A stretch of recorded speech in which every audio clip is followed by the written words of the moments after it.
제14차 바른미래당 최고위원회를 시작하도록 하겠습니다. 유승민 대표님께서 개회선언과 함께 모두 말씀을 해주시겠습니다. 예, 14차 최고위원 회의를 시작하겠습니다. 어제 대구에서 후보단이라 내지는 선거연대에 대해서 했던 저희 발언에 대해서 오늘 당내에서 그리고 비공개 최고위원회에서 많은 말씀이 있었습니다. 어제 제가 그런 발언을 했던 배경을 간단히 말씀드리면 우리 바른미래당 유일한 현역 도지사인 원희룡 제주도지사가 그동안 일관되게 여러 번 이번 선거에서 제주도에서 1대1 구도를 희망을 해왔고 그걸 위해서 저도 노력을 해보겠다 이런 약속을 여러 번 한 적이 있습니다만 제주든 서울이든 일부 지역에서 부분적인 어떤 그런 연대 여기에 대해서 가능성을 열어뒀다 이런 발언에 대해서 제가 분명히 몇 가지 장애물이 있다 전제 조건을 달았습니다. 하나는 당내 비판이 있을 수 있고 다른 의견이 있을 수 있으니까 이걸 어떻게 하느냐 문제, 또 국민들께서 이런 연대에 대해서 이걸 과연 문재인 정부를 견제하기 위해서 타당한 연대로 봐줄 것인지 아니면 야합으로 볼 것인지 이 문제, 또 상대방이 있는 문제이기 때문에 조심스럽다라는 전제를 깔고 제가 그런 이야기를 했다는 점을 분명히 말씀을 드리고 오늘 여기에 대해서는 또 박주선 대표님께서 입장을 말씀을 하실 겁니다. 다른 이야기를 한두 개 하겠습니다. 국민이 낸 수신료로 운영되고 있는 공영방송 KBS가 추적 60분에서 천안함 북침에 대해 의혹을 제기하고 천안함 회담을 유포시키는 데 앞장서고 있습니다.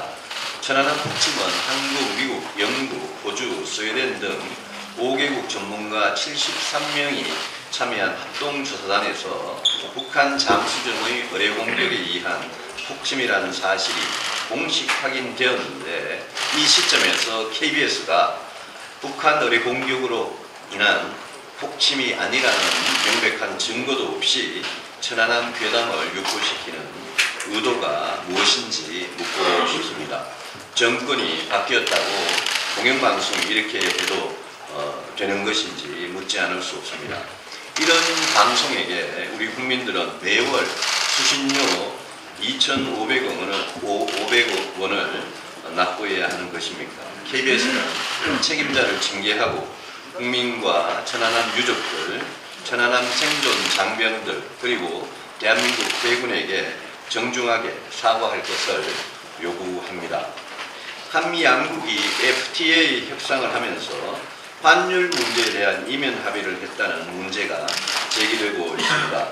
28일 공개된 USTR의 보고서에는 우리나라와 환율 합의를 했다고 설명하면서 경쟁적인 평가 절하, 환율 조작과 같은 단어를 사용했습니다.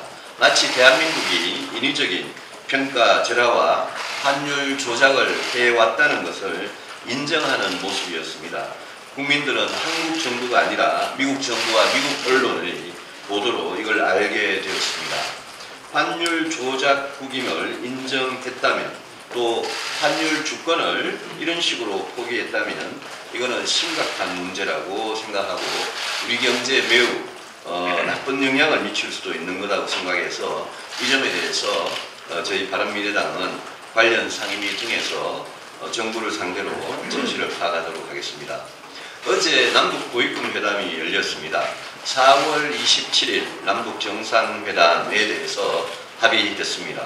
그러나 한 달도 남지 않은 남북 정상회담에 아직 합의된 단일 의제가 없습니다. 저는 한반도 비핵화가 이번 정상회담의 단일 의제가 되어야 한다는 점을 강조해 왔습니다. 김정은이 시진핑 주석에게 단계적, 동시적 조치를 한다면 비핵화 문제는 해결될 수 있다고 했습니다. 단계적 조치는 지난 25년 동안 북한이 우리와 국제사회를 속여온 수법인 동시에 중국의 쌍중란이나 쌍궤 병행과 일맥상통하는 것입니다. 중국과 북한이 이렇게 나올 때 정작 중요한 점은 한국과 미국의 대응입니다. 비핵화의 해법과 앞으로의 로드맵에 대해서 만약 대한민국이 미국과 입장을 달리하고 북한, 중국과 같이 간다면 미국으로서는 미국 본토를 공격하는 ICBM만 없애고 핵 동결로 타협하거나 아니면 군사적 옵션을 사용하거나 둘 중 하나의 선택만 남을 것입니다. 첫 번째 전자의 선택은 한국 혼자 북핵을 이고 이거를 살아야 된다는 이런 상태를 의미하고, 후자는 우리 모두가 원치 않는 전쟁으로 이어질 수 있습니다. 따라서 지금부터 한미 공조를 어떻게 해나가느냐가 결정적으로 중요한 시기가 왔고, 대북 압박 제재를 계속하면서 4월 27일 4.27 정상회담은 비핵화라는 단일 의제에 집중해 줄 것을 촉구합니다.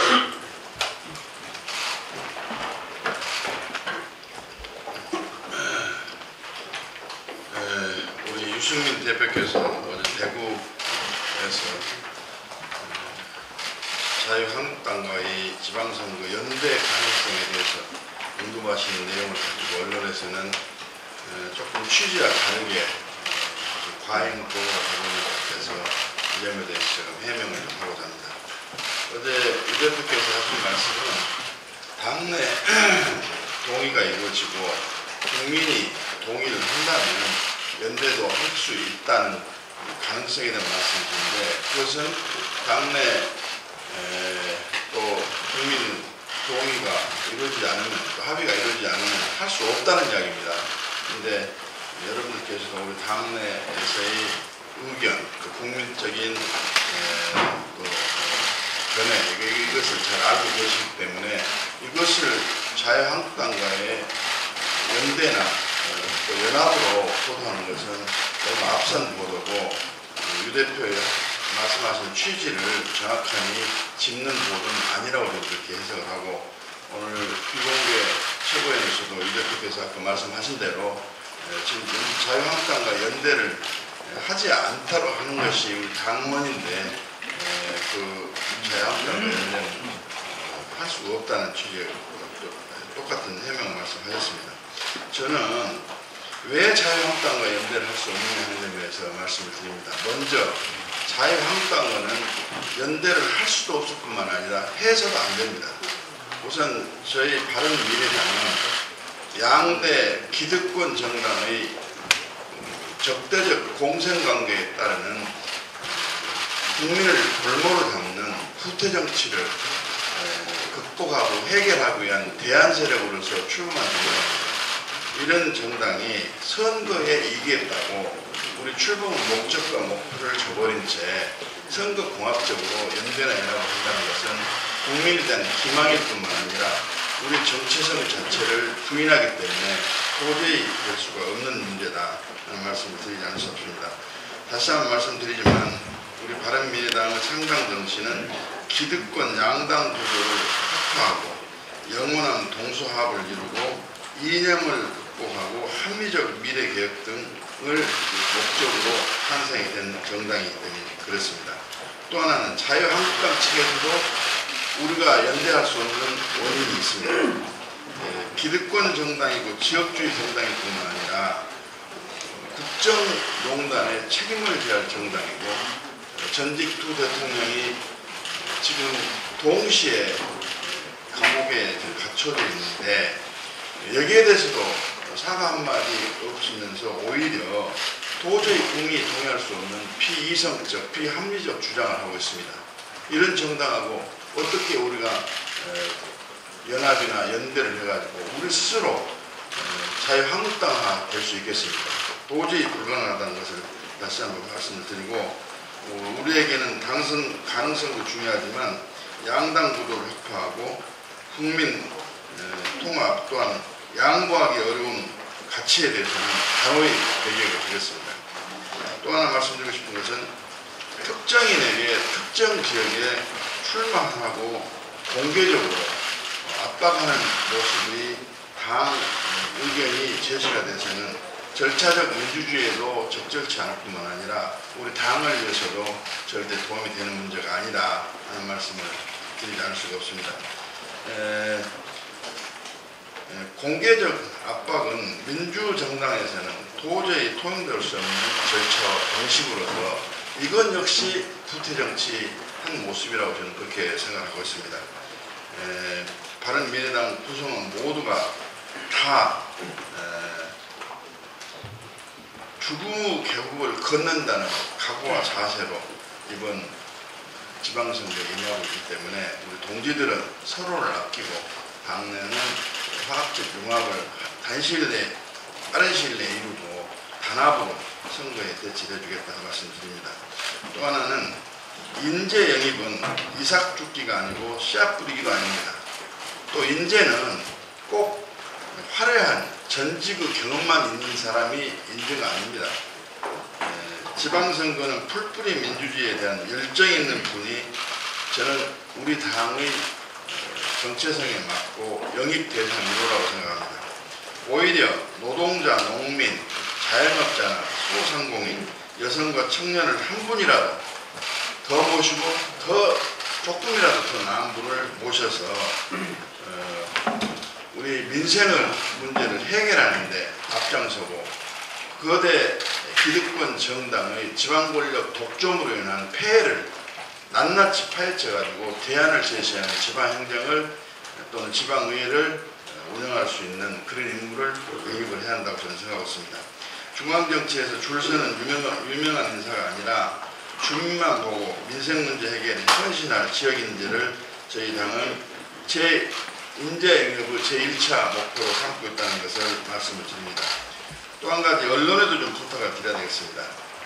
언론에서는 저희 당이 중도 개혁 실용의 가치를 가지고 이 보수 진보의 높고도 두꺼운 이념의 경계벽을 허물기 위해서 대한정당으로 출범한 정당이라는 것을 너무너무 잘 알고 계실 텐데 도대체 보도를 할 때마다 왜 범보수, 범진보로 나눠서 자유한국당과 우리 바른미래당을 한 세트로 묶어서 보도를 하는지 도저히 이해할 수가 없습니다.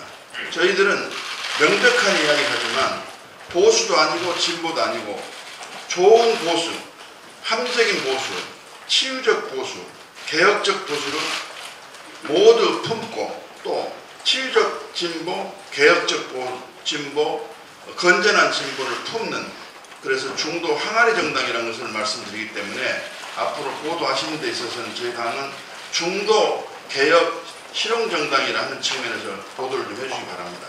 혹시 지면이 없어서 그런다면 다른 기사를 좀 줄이고 또 신문 용지값이 비싸서 이렇게 긴 말을 쓸 수 없다 한다면 줄여서라도 해주시고 신문 구독료를 우리 당에서 올려드릴 테니까 이렇게 앞으로 하지 말아주시기 바랍니다. 미세먼지 대책에 대해서 한 말씀 드리겠습니다. 미세먼지가 답답한 것이 아니라 이 정부의 미세먼지 대책이 더 답답하고 미세먼지 때문에 건강을 해친 것이 아니라 미세먼지 대책에 대해서 화가 나서 더 건강을 해치고 있는 상황이라고 생각됩니다. 문재인 대통령은 대통령 후보 시절인 지난해 4월에 미세먼지 대책을 발표하면서 이렇게 말씀하셨습니다. 대한민국 하늘이 흐리면 아이를 둔 부모들은 마음 타들어갑니다. 학교 가는 아이들에게 할 수 있는 일이란 마스크를 씌워주는 것밖에 없습니다. 국민들은 불안을 넘어 정부 무능과 안일에 분노합니다. 환경부 중 정부가 제시한 대책은 미세먼지 오염도를 미리 알려주는 문자 서비스뿐이었습니다. 이러고 정부 미세먼지 정책을 강하게 비판했는데 구구절절히 옳은 말씀이었습니다.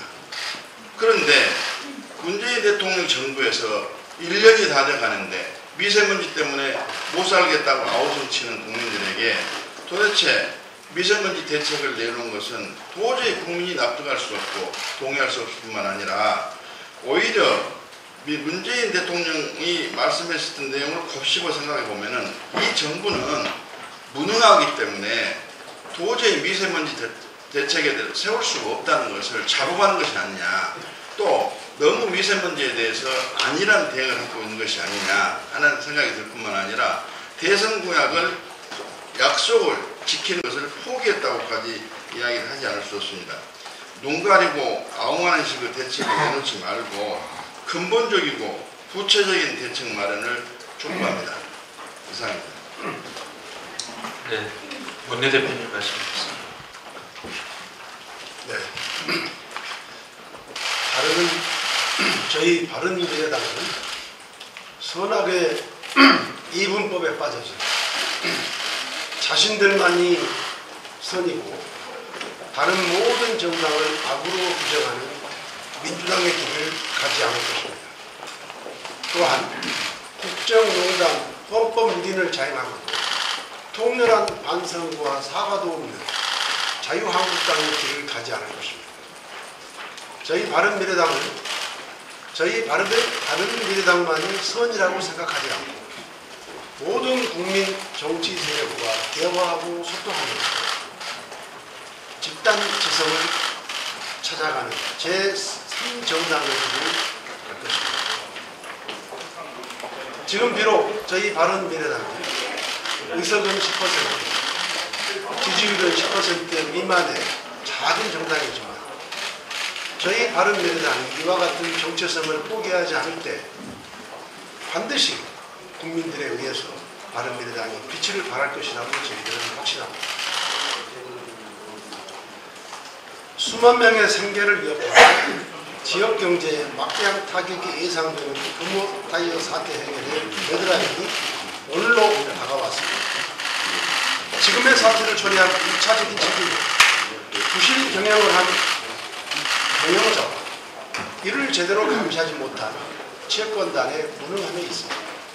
그럼에도 불구하고 더 이상 다른 대안을 찾기 어려운 현실에서 사태 해결의 실마리는 노동자들의 결단밖에 없습니다.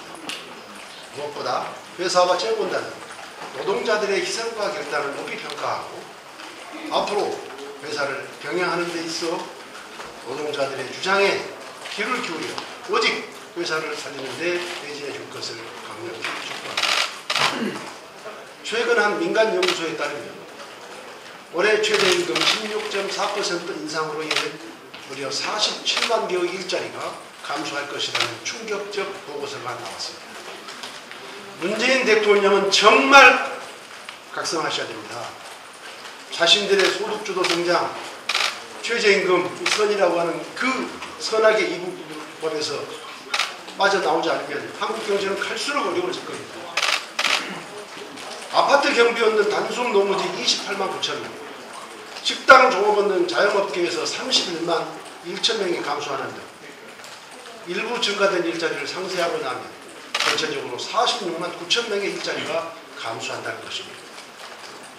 게다가 문재인 정부의 계획대로 최저임금 1만 원 인상을 강행할 경우 일자리는 96만 개까지 줄어들 것이라고 경고하고 있습니다. 한 취업 포털에서는 급격한 최저임금 인상 압박을 견디지 못한 아르바이트생 고용주의 절반 이상이 올해 채용을 줄였다는 조사 결과도 나왔습니다. 이런 결과는 정부의 각종 고용 관련 지표에서도 충분히 예견되었습니다. 통계청 자료에서 이미 최악의 청년 실업률, 6개월 연속 감소한 숙박 및 음식점업 취업자 수 등을 통해 고용 쇼크가 현실화되었다는 사실이 확인되었고 고용노동부 자료에서도 올 1월에 영세 및 중소사업장의 고용보험 피보험자 수가 지난 12월에 비해 10만 3천 명이나 감소된 것으로 나왔습니다. 누차 경고했듯이 이처럼 급격한 최저임금 인상, 저소득층과 비숙련 노동자의 고용 감소라는 시장의 역습을 초래하고 이는 소비 위축과 경제 전반의 침체, 그리고 생산과 고용 축소라는 악순환으로 이어질 것이 불보듯 뻔한 일입니다. 일본의 대표적인 한국 전문가 후카가와 유키코 와세다대 교수는 우리의 급격한 최저임금 인상에 대해 사회복지정책으로 해결하기를 경제정책으로 해결하려는 것이라고 뼈아픈 지적을 하고 있습니다. 문재인 대통령의 최저임금 인상은 복지정책이 아니라 경제정책이기 때문에 잘못됐다는 것입니다. 그러면서 한국이 이번에도 노동개혁에 실패하면 일본처럼 잃어버린 20년을 맞게 될 것이라고 경고했습니다. 정말 문재인 대통령께 거듭거듭 경고드립니다. 이 나라는 문재인 대통령 개인의 것이 아닙니다. 이와 같은 국내외의 수많은 전문가들의 이런 충격적인 우려와 경고에 대해서 왜 입을 닫고 계십니까? 문재인 정부는 도대체 민생과 경제를 언제까지 방치할 것입니까? 경제구조개혁은 언제 할 것이며 노동개혁은 하기는 할 것입니까? 수많은 경제 전문가들의 조언, 시장과 기업의 하소연이 들리지 않습니까? 일자리에서 쫓겨나는 노동자들은 일자리를 찾으려는 청년들의 한숨을 언제까지 외면만 하고 계실 겁니까? 바른미래당이 그토록 강조하는 장단기 대책을 수립하라는 요구에는 왜 묵묵부답입니까? 우선 지금은 최저임금 산입범위 확대를 통해 급격한 최저임금 인상의 충격을 완화하고 EITC 등을 확대 적용해야 합니다. 또한 내년도 최저임금을 동결하거나 시장이 감당할 수 있는 수준으로 최소화하여 시장을 안정시켜야 합니다. 아울러 지금이라도 포괄적인 네거티브 방식의 규제의 혁신부터 시작해서 우리 기업들이 4차 산업혁명에 앞장서 대비하고 혁신 기술을 키우도록 해야 합니다. 문재인 정부 성공의 핵심 관건은 경제와 민생에 달려있음을 분명히 명심하시기 바랍니다. 감사합니다. 하태경 총. 네, 저는 한 가지만 말씀을 드리겠습니다.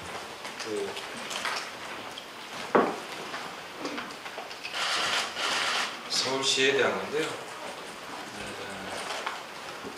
서울시가 먹는 물에 있어서 공무원은 상전이고 시민들은 정취급하고 있습니다. 어제 한 보도에 서울시청이나 혹은 서울에 있는 구청을 찾는 서울 시민들에게 서울시는 수돗물을, 서울시 수돗물이 아리수인데요. 수돗물을 먹으라고 하고 뒤편에서 공무원들은 정수기를 따로 먹는다는 보도를 했습니다. 더 충격적인 것은 왜 시민들한테는 수돗물인 아리수를 주고 공무원들은 뒤에서 정수기를 따로 먹냐. 그러니까 한 공무원 이야기가 아리수 좀 냄새 납니다.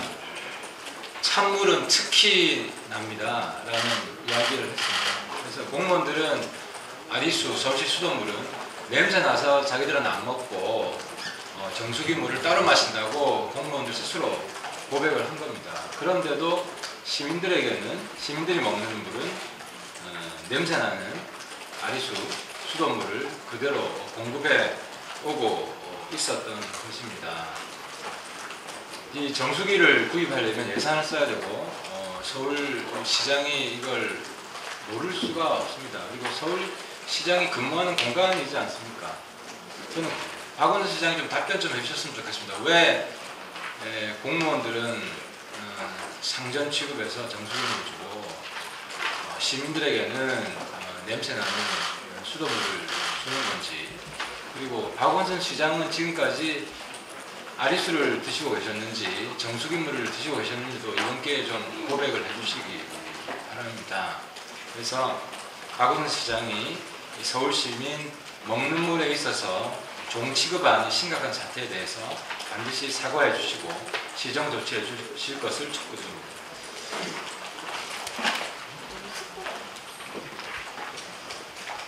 네, 유승민 대표님이 어제 대구에서 선거연대와 관련해서 개인적인 생각이지만 열려있다는 발언을 했기 때문에 여기에 대해서 입장을 밝히지 않을 수가 없습니다.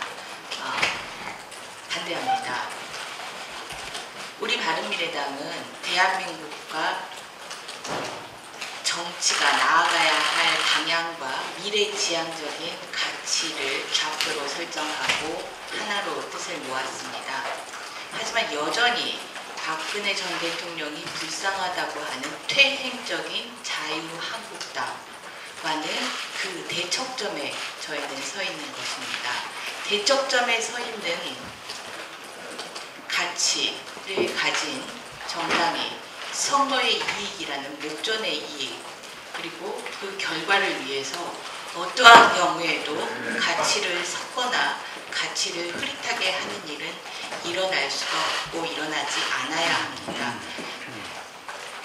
저희들이 설정한 대한민국과 정치가 나아가야 할 미래지향적인 가치에 대해서는 이번 지방선거 기간에도 뚜렷하게 좌표를 설정하고 지켜나가겠다라고 하는 약속을 다시 한번 말씀드립니다. 그리고 어제 서울과 수도권 일대 아파트 중심으로 폐비닐 분리수거 중단 사태가 일어날 것이라는 혼란이 야기되었습니다. 이 폐비닐 분리수거 거부 사태가 일어나고 장기화되면 비닐류 등 폐기물에 대한 환경부담금 부과 취지가 무색해지고 이제 정착 단계에 들어선 분리수거 시스템에 혼란을 가져올 수 있습니다. 또한 환경오염을 가중시킬 것은 명확하나합니다.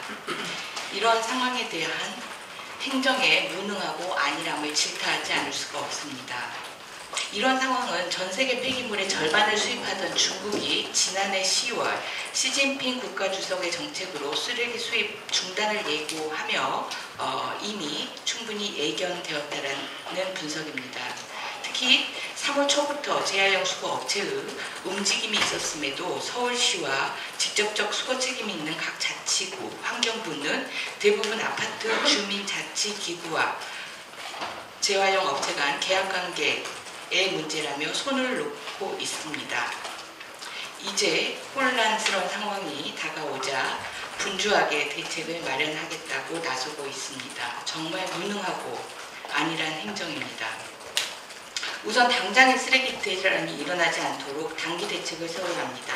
원칙적으로 수거 책임이 있는 각 자치구청을 중심으로 한시적으로 직접 수거해 나가거나 업체의 수거 거부 유예를 이끌어내야 할 것입니다. 이번 사태와 관련해서 재활용 업체들은 주민들이 분리수거 원칙을 지키지 않아요 정지 또는 행정처분 명령 등의 애로가 있으며 중국의 재활용품 수입 규제와 단가 하락, 인건비 상승으로 경제적 어려움으로 인한 불가피성을 주장하고 있습니다. 이러한 주장과 관련 장기적으로는 폐기물 리사이클 시장을 활성화시킬 수 있는 대책을 마련해야 되며 이번 사태를 계기로 재활용 분리수거 시스템의 구조적 문제점을 파악하고 정책적, 제도적 보완에 적극 나서야 할 것입니다. 저희 바른미래당은 이번 지방선거에서 각 지방자치단체의 폐기물 리사이클 시스템의 문제를 분석하고 이에 대해서 해결책을 제시하는 방안을 제시하도록 하겠습니다. 네, 정원천 청.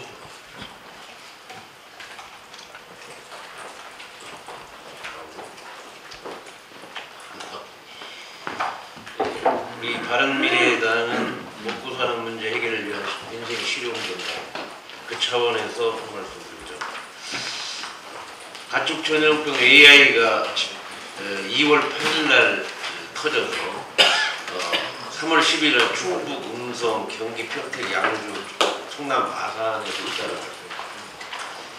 구제역이 3월 26일 김포의 돼지농장에서 발생했습니다. 구제역은 2010년 348만 마리를 살처분했을 때 거의 3조 원 이상의 돈이 날라갔을 때 이제 구제역 청정지역을 포기하고 백신 체제로 바꿨습니다. 놀랍게도 백신 체제에서 백신 체제로 바꾼 것만도 사실 큰 결단이었는데 세상이 얼마나 무사한 안일한지 A형이 발생했습니다.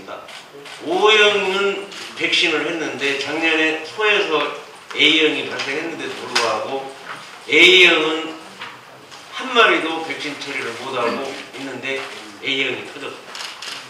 지금 현재 돼지 키우는 사육수에 비해서 A형 백신을 보유한 게 훨씬 적습니다.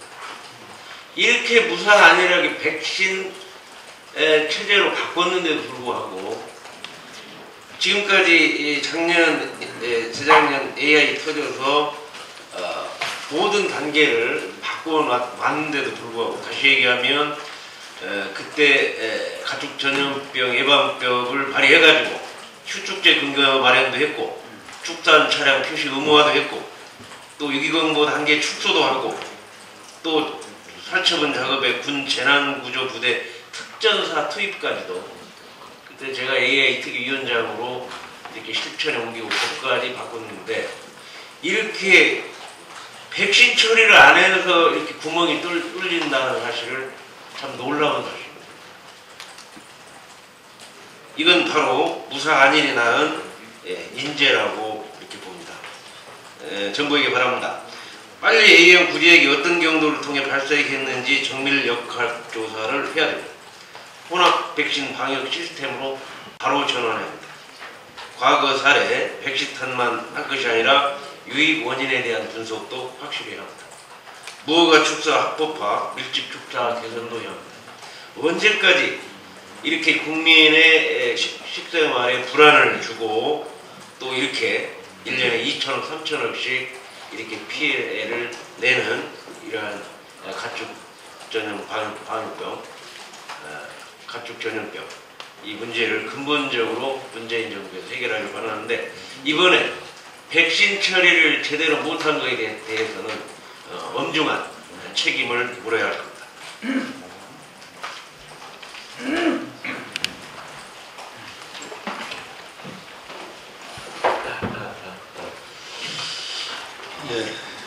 이 안보 문제와 관련해서 국방부에 대한 말씀을 드리고 싶습니다.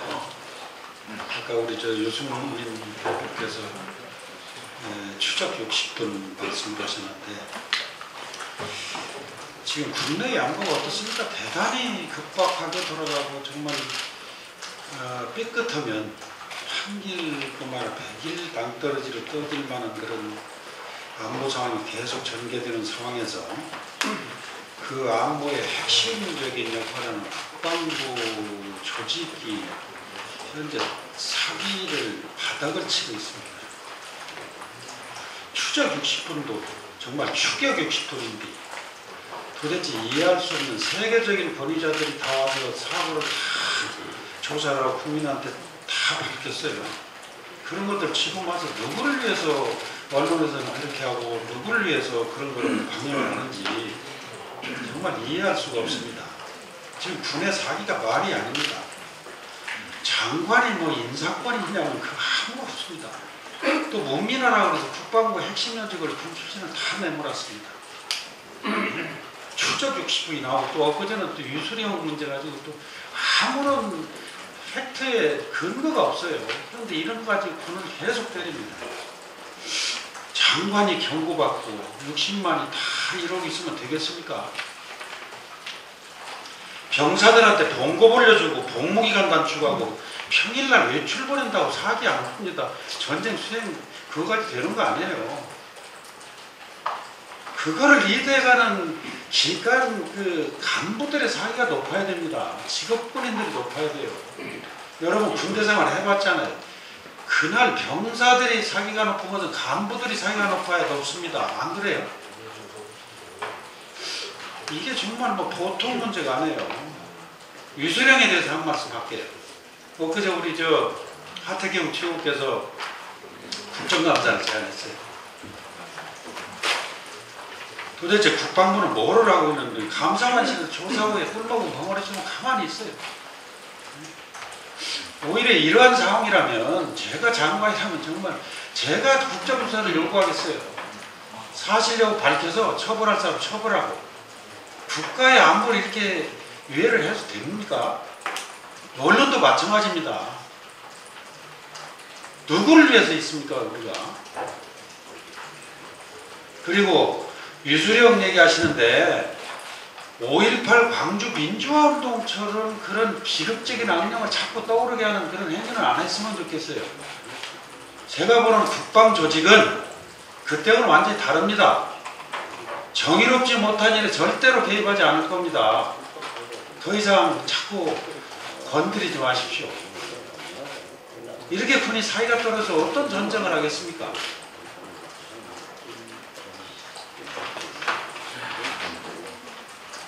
다시 한번 경고합니다.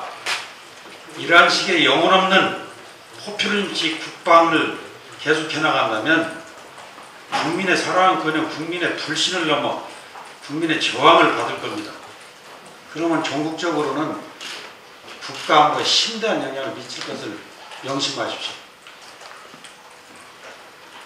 국방장관이 소신 있게 국방을 이끌어갈 수 있도록 좀 정부에서 각별히 신경 써주기 바랍니다. 이상입니다. 예, 주의장님께서.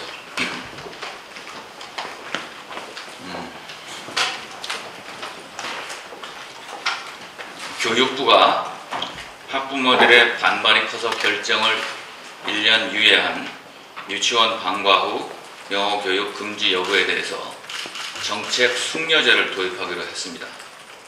정책 숙려제는 청와대, 국민청원 등에 올라온 이슈 중에서 찬반 의견이 팽팽한 이슈에 대해서 여론조사와 국민 토론 등을 거치는 제도입니다.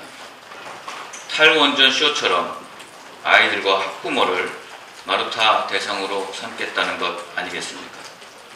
유치원 방과 후 영어 교육에 대해서는 찬반 의견도 팽배하지도 않습니다. 압도적 다수의 학부모들이 여기에 찬성하고 있고 저소득층 학부모에게도 도움이 되는 정의로운 정책입니다. 또한 국민 의견을 반영한다면서도 정책 숙려제 검토 대상을 선정하는 위원회에는 현장 교사도 한 명 포함되어 있지 않습니다. 이 사안에 대한 정책 숙려제 도입은 전제 조건도 충족되지 않았고 과정도 올바르지 않습니다. 교육부가 이러는 게 한두 번이 아닙니다. 교육부 장관은 그동안 걸핏하면 기존 제도를 완전히 뒤엎었다가 학생과 학부모들이 반발하면 한 걸음 물러서는 태도를 보여왔습니다. 그러나 철회는 없고 늘 기회를 다시 엿봅니다. 우유부단함과 집요함을 뒤섞어 놓은 이 이상한 태도가 이번에 또 나타난 것입니다. 학부모 대다수가 원하는 정책입니다. 교육부는 쇼하면서 시간을 끌지 마시고 결정하십시오. 검경 수사권 조정 문제가 조국 민정수석이 연출하는 이전 투구 막장 드라마로 변질되고 있습니다. 언론 보도에 따르면 조국 민정수석, 박상기 법무부 장관, 김부겸 행안부 장관이 정부의 검경 수사권 조정 합의안을 만들기 위해 비밀 회동을 가졌다고 합니다. 회동은 총 4차례, 1, 2, 3차에는 한인섭 법무검찰개혁위원장, 박재승 경찰개혁위원장이 참여했지만 최종안 합의안 18일 4차 회의에는 박재승 경찰개혁위원장이 북참했고 조국 수석, 박상기 장관, 김부겸 장관만이 만났습니다. 조정안을 만드는 과정에서 박상기 장관은 문무일 검찰총장과 한 번도 의견을 조율하지 않았다고 합니다. 문무일 총장은 29일 대검 청사에서 열린 기자간담회에서 이러한 사실을 확인했습니다. 28일 경찰 역시 구체적인 내용은 장관만 정확히 알 뿐 우리도 최근에 간단하게 들은 정도라고 말해 구체적 협의가 없었음을 시사했습니다. 한편 조국 민정수석은 27일 출입기자단에게 보낸 문자 메시지에서 검찰과 경찰 의견을 수렴하고 있으며 수사권 조정에 완전한 합의한 바는 없다고 밝힌 바 있습니다. 이는 법무부 장관이 검찰의 의견도 듣지 않은 채 검경 수사권 조정 정부안을 마련하고 있다는 언론의 지적에 대한 해명인 것으로 보입니다. 이 해명조차도 법무부 장관이 아니라 조국 민정수석이 하는 것을 보면 수사권 조정의 중심에 청와대 민정수석실이 있다는 것을 알 수 있습니다. 대통령 개헌안 발표도 법무부 장관이 아니라 민정수석이 했습니다. 법무부는 바지 저고리인 셈입니다. 청와대가 이처럼 행정부를 패싱하면서 검경 수사권 조정 문제가 법무부와 검찰, 검찰과 경찰 사이에 이전 투구 막장 드라마로 변질되고 있습니다. 이러다가 검경 수사권 조정 문제가 올바른 결론 없이 법무부, 검찰, 경찰이 서로 물고 뜯는 파국으로 적용되지 않을까 걱정입니다. 전임 정부의 불통을 비판하면서 소통을 강조하면서 집권한 문재인 정부가 지금 정부 내에서조차도 불통하면서 어떻게 소통 정부를 자임하겠습니까? 청와대와 정부는 반성해야 합니다. 이상입니다. 네, 그럼 이상으로 공개 로드 발언을 마치고 회의를 비공개로 전환하도록 하겠습니다.